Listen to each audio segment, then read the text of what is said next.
Today I'm bringing to you a segment on jump training. And this jump training that we're doing is not the jump training that you do to keep your dog from jumping on you. This is jump training that we're doing to teach the dog to do things like jumping over these jumps. So this is the very first setup that I use. I prefer to use 6 jumps. We don't have quite enough room for 6 when I start the introduction. So these jumps, I would say this is about 12 feet apart. And so he's my great little demo dog that helps me and travels with me and does these kind of things. And so he's well aware of how to do this. We're going to let him demo. Riff, you ready? All right. So if I start at the end of the sequence for the jump lane, I'm going to start here. I'm going to tell the dog, okay. He makes it there. He gets a treat. Now, if dogs have never been around this manners minder, you might just have to let them know how it works. So, jump lanes teach the dog what a jump is, how to negotiate a jump, how to figure out strides between a jump, how to get over them. It teaches them obstacle focus, how to move toward a target without worrying about where I'm at. It teaches the dog ready, set, go. Ready, ready, ready, set, go.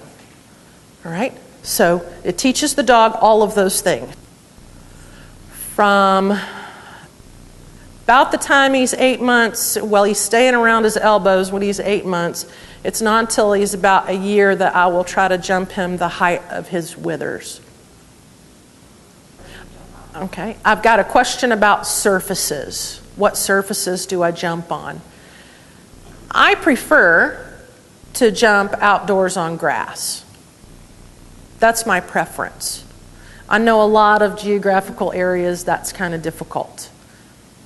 I like that the best. We have a room at the Georgia Dog Gym that has very thick mats, and we do some agility training there, but we don't do any full height jumping in that. It's matted with concrete underneath the bottom. This isn't the best surface for jumping. The carpet is slick, so I'm not concerned that he's not going at full bore speed right now. I want him to be careful and not slip. When I want to start working on handler focus, more tight turns and more signals to the dog, I don't start that practice with the jumps.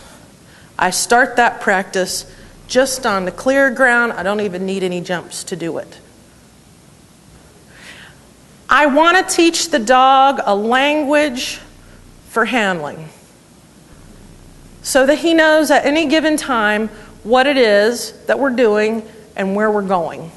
So, groundwork. This can be done with little tiny puppies. Little tiny puppies can start on agility groundwork very quickly.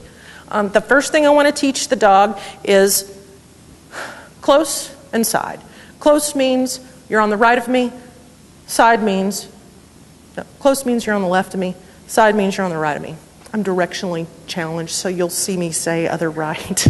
All right, so if I'm close. Close.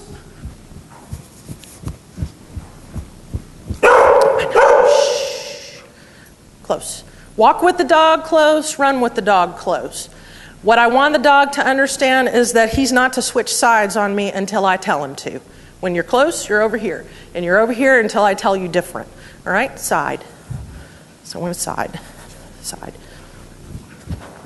And I reward that. Get a little treat in each hand and reward that with a cookie. Yes, very good. Close and side. Close, side. Shh. Good. Close. Good. Side.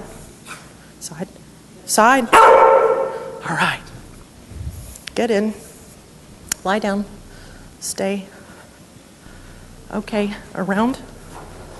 Bin. Around. Bin. Around. Oh. All right. So there was one there where I set it a little late, and he came a little farther around that jump. But then the ones where I set it early enough, he was really cutting the corner on the... Oh, we got to play some Frisbee. He says, I need to play this. So if we can imagine that there are tunnels on each end, here, hey, Riffy. Riff, I'm right here. Over. Go.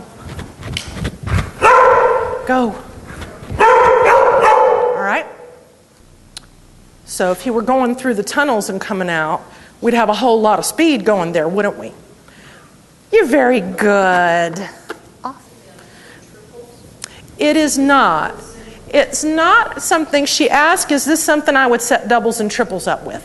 It is not. And the only reason that it is not, and one of the things that you want to remember in agility training, and sometimes other types training too, is that there is one concept only that I want to teach with the speedway, is I want to teach lateral distance. I want to teach get out.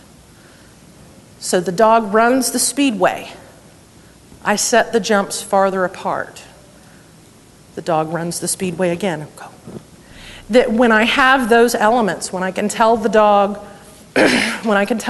go, and he understands to take every obstacle up to the one I can tell him go A-frame, and he takes a tunnel and 3 jumps and then the A-frame if it's all in one line. And what he's learning with obstacle focus is that when I tell him go, that he needs to head toward the obstacle I've told him to and take everything that he comes across until he gets there.